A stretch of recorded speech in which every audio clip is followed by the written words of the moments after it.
So we're in Manali at the minute. We're getting towards the end of our 2-week tour. I've got the opportunity to speak with Alex here, who's the founder and lead rider for the Nomadic Knights. Okay, Alex, so how have you ended up in India for so long? I came here in 2006 as a customer for a UK-based company. I wanted a proper adventure, and I was quite frustrated. I was in the UK, had a few KTMs and things like that, but couldn't get anything that really satisfied me, riding wise. I did a lot of road riding, but I liked the thought of getting off road and doing an adventure. Picked up Motorcycle News one day and saw an advert to ride an old 350 across India, and I came out and did it. I loved it, fell in love with the country, and got to know the guys that were running the tour. They asked me to then come back out as team, and then I decided after that to set up my own company. I wanted to do things better, and I certainly think over time we've achieved that. I live here now full time. I met my wife while I was on one of the tours, and the rest of it, it's been 18 years. So, and here doing it full time as a full time business, and it's how I live my life. So why have Nomadic Knights been so successful? Good question. I think certainly for me, Simon, we're very different in the fact that we're an in-country tour operator. I see a lot of different companies trying to do what we do, but not as well in it. And I see them more as travel agents, because they're not based in India. A lot of these companies are based out of India, and what happens is when you book with them, you get a rented motorcycle, you'll get a tour guide from in-country, and I think for us, attention to detail, I decided to invest heavily, and we have done since we started. This year we've just bought 30 450s. Yeah. So the bikes are owned by me, owned by the company. I've got a full-time team. I'm a motor mechanic to trade. So I would like to think that, it's been a while since I've worked on cars and bikes, because I don't need to anymore, but I know my way around them. So certainly what you're getting from Nomadic Knights, myself and the team, is attention to detail. Also a very personal service. When people book, it's me that they initially contact. It's me they pay, and I'm the guy that's there and meets them when they arrive. I ride every day with them, and as you know, spend all the time, and I'm there at the end. So it's me dealing with me, and that's really it. We don't have big offices. When I'm on the rides, it's an automated response. You can still book, but I would say the success, from what I can see, I know the more that we've invested in our own motorcycles, our own team, our own infrastructure, the more successful we've become. So does it bother you that so many other companies out there are copying what you do? No, not at all. Not at all. I think we've set the standard for motorcycle tours in India by far. I think the fact that I live here, and any time I'm not riding, I'm off exploring other areas. You just need to look at our website. I think it's good that we inspire others to do similar things to what we do. And I don't, competition's healthy, but I'm very confident in what we offer. And I know, whilst people can copy, they're not doing the same as we're doing. I can say that categorically. But I'm quite flattered, because every now and again someone pops up and, they take images from our site and, they copy our itineraries. Well, almost. But as you know, our itineraries are very different. It's because I live in the country, and I've got intimate knowledge of the country as well. So, we're at a big advantage. All my team are Indian guys, all live in the Himalayas, the proper mountain men, and they've been with me a while. So being copied, no, doesn't bother me at all. I noticed on the front of the motorcycles it says world's best motorcycle adventures. How do you define that?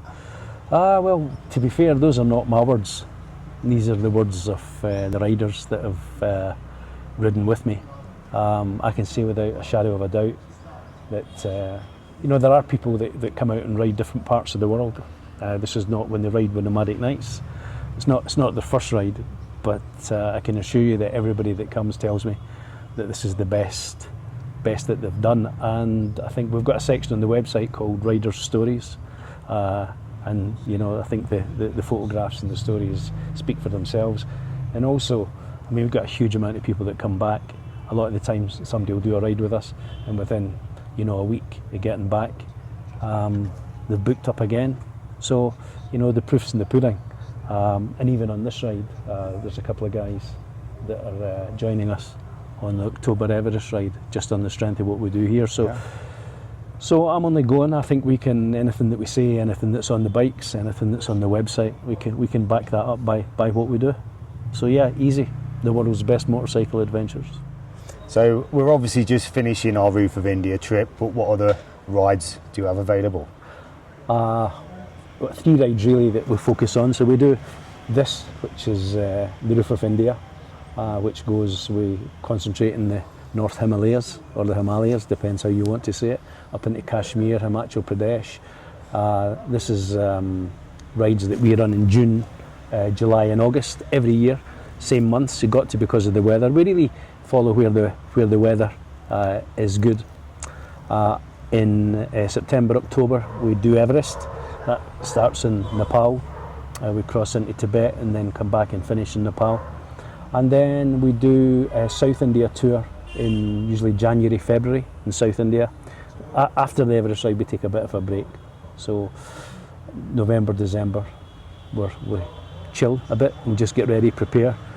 And like I say, South India, which is fantastic. It's absolutely beautiful. Start and finish in Goa. I would say that's more of a holiday. And I've got a fleet of beautiful 500 bullets. All they were actually last built from the factory.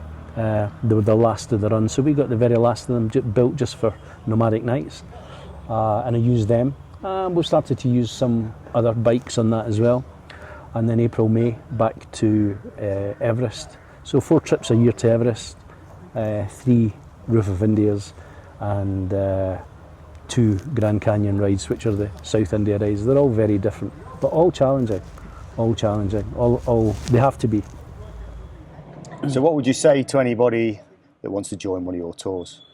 I would say have a good look at the website, have a look at the standard of what we offer, have a look at the bikes we offer. Our bikes are perfectly maintained. For example, these new 450s, they're all fitted with engine crash guards, radiator guards, tank bags, hand guards, proper adventure kit, soft panniers. That's important. It means you can pack all your wet weather gear, bits and pieces. Everybody has GoPros, cameras, all that kind of stuff these days. So you can pack stuff in the bike, carry small amounts of stuff with you. You don't need to carry the big luggage. We have a luggage truck for that. Bikes, you'll never have a bike with a bald tyre or something that doesn't work. Every time, I mean, our bikes are prepared to new condition. And certainly take a look at the routes that we choose, because not all rides are the same.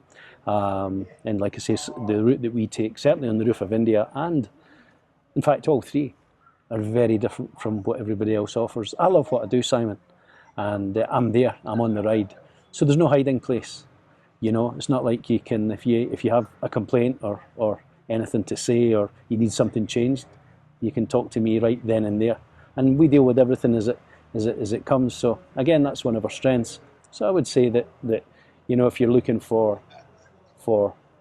I would say the ride of a lifetime, because for most people these are once in a lifetime rides, and it has to be right. And I can assure anybody that's thinking about joining us that they'll get 100% service, easy, and you know, they'll go home certainly with, I reckon, an experience that no one else is going to come close to offering. So 3 questions off the cuff. We all keep them clean. We all know you're Scottish, and we know the Scottish like a touch of whiskey occasionally. What's your favourite whiskey? Well, you're only saying that because you know I've got a reputation for it. So it has to be a single malt, and it can only be from one country. And of course, you know the country. You've heard the conversation. So a good Scottish single malt. I would say probably a Glenfiddich is my favourite. So you know, and just anyone that's coming out, if they're wondering what to bring, certainly gain favour. Being in India for so long, obviously the food's quite diverse depending where you are in India. Yeah. What's your favourite food? Well, one thing that India is famous for is food. It's known all over the world. Everywhere there's fantastic Indian restaurants. So I do like Indian food, and that changes from where we are at the minute, the north of India, which is stronger curries, and to where I live 3,000 kilometres away from here in South India. It's a lot more mellow. I love all Indian food, but if the truth be known, I do like a good pizza. So whenever I get the opportunity, I'll go for a pizza. Where we went last night, that's when you saw the size of the pizza. So yeah, so it has to be Indian first, and then yeah, simple pizza. Favourite motorcycle of all time? That would have to be a motorcycle I've owned, because obviously from experience, and I've been motorcycling since I've been 8 years old. So I went through phases, and right from the old 2-strokes RD 250s, and dirt bikes, motocross, YZ 250, and then into the Yamaha super bikes. But my favourite would be, I think, a Ducati 999R.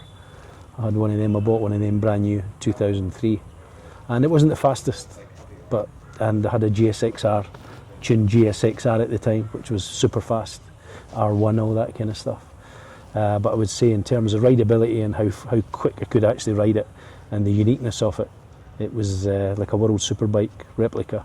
Would have to be my Ducati 999R. Not very reliable, broke down all the time, but when it went. So yeah, I would say right now that's my favourite bike that I've ever owned, 999R Ducati. I know we're a bit pushed for time here. We've got plenty of things to be getting on with for tomorrow. If somebody's got questions to ask you, then what would you say to that? Drop me an email, alex@nomadicnights.com, or have a look at the website, or drop me a message on WhatsApp. But the first place would be go to the website, nomadicnights.com. If they find that there's anything that's not answered there, just drop me an email. I can sometimes, if I'm on a tour like this, I can take a few days to respond, but I'll always get back to people, or if it's urgent, just drop me a WhatsApp. But I'm happy to have a conversation with anybody, and if they want to know what it's like or need more information, just get in contact with me directly, or we can have a phone call. I'm happy to chat with people. Like I say, it might not be right away, because obviously I'm doing this, but yeah, just get in contact and let me know. I'm happy to chat. Brilliant. Thank you, Alex. You're welcome. Thanks, Simon.